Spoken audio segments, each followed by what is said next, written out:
अस्सलाम वालेकुम दोस्तों, क्या हाल है? ठीक हो? खैरियत है? फिट हो? आज बहुत बड़ी सारी खुशी है और बहुत ही खुशी की गाल है।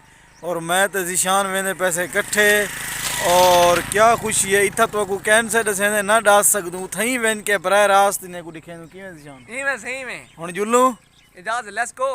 हाँ इंशाल्लाह उथई वेन के बहुत ही गाड़ी तो को पीछे दिसदी पियो सी मोटरसाइकिल खड़ा है। बहुत खुशखबरी है इंशाल्लाह दोस्त नाल जुल के शेयर करने से शुक्रिया।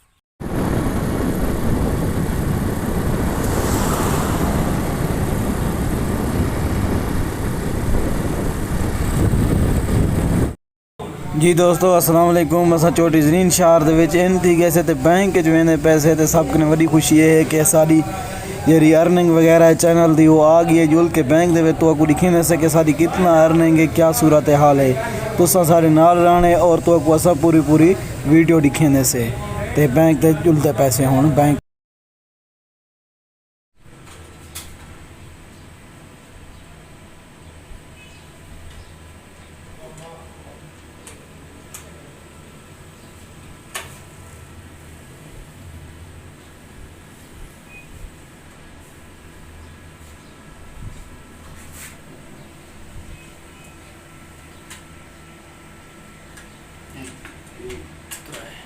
मारी में जितना लगी थी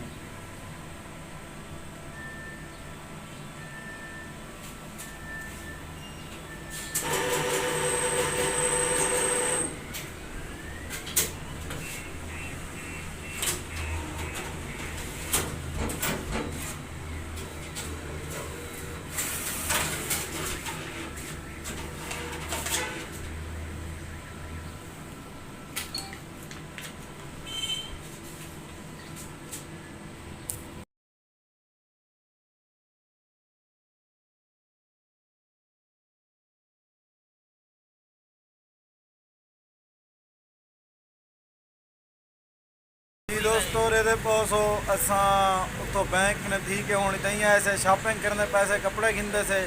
लेकिन मैं को 5-7 साल दिन पहले मैं ही जवान कने कपड़े गिनदा पठाने वाले चौक के उत्ते दुकान थी हूँ मेरे ते बहु निकला होंदा हुण वड्डा थी है माशाल्लाह बेहतरीन रियायत दे नाल लेने ज़बरदस्त दी गाल कहनी होंदी किवें भी रियायत कोई नहीं करे ना हूं रियायत दा वीडियो दे विच ना रियायत दा साडे ना गिना इंशाल्लाह रियायत भी जरूर करे ज्यादा